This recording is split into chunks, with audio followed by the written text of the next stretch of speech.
In the news this week, the government announces it will hold its consultation on banning so-called conversion therapy in September.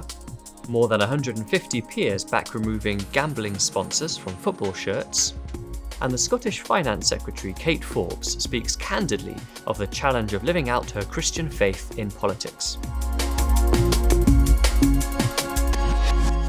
Hello. The Minister for Women and Equalities has informed Parliament that the consultation on a so-called conversion therapy ban will be launched in the autumn. Liz Truss told the Commons that the government will consult in September and legislate as soon as possible.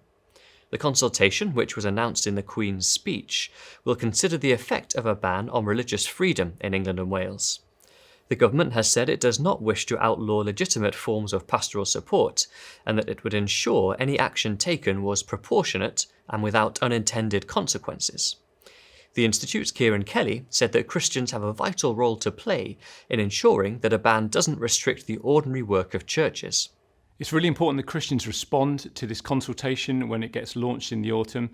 There's activists who are weaponising claims of abuse to attack biblically faithful churches, and you can be sure that they will be using this narrative to rally their supporters in the hope of getting a broad ban. And Christians need to understand what's at stake here is the ordinary work of churches, the freedom to make known the transformative power of the gospel in preaching, in prayer, and in pastoral care.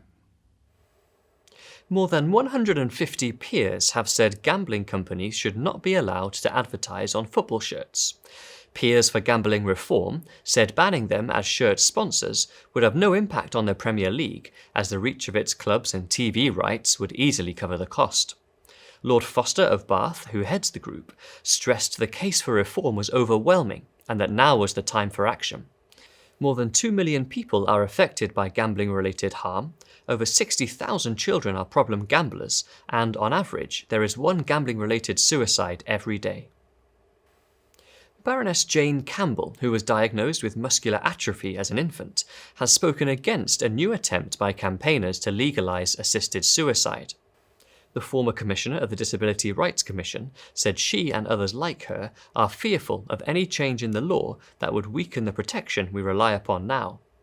It is hard enough already for those of us with terminal illnesses and disabilities to get the support services we need to live active, independent lives.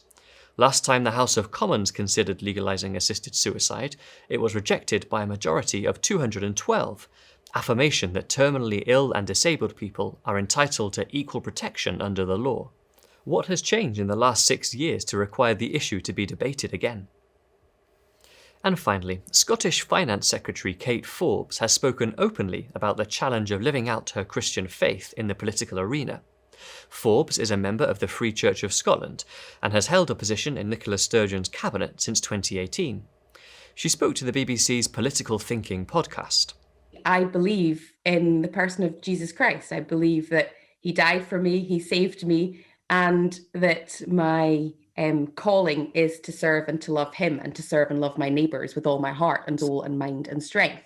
So, that for me is essential to my being, and politics will pass. I am a person before I was a politician, and that person is, will continue to believe that I am made in the image of God.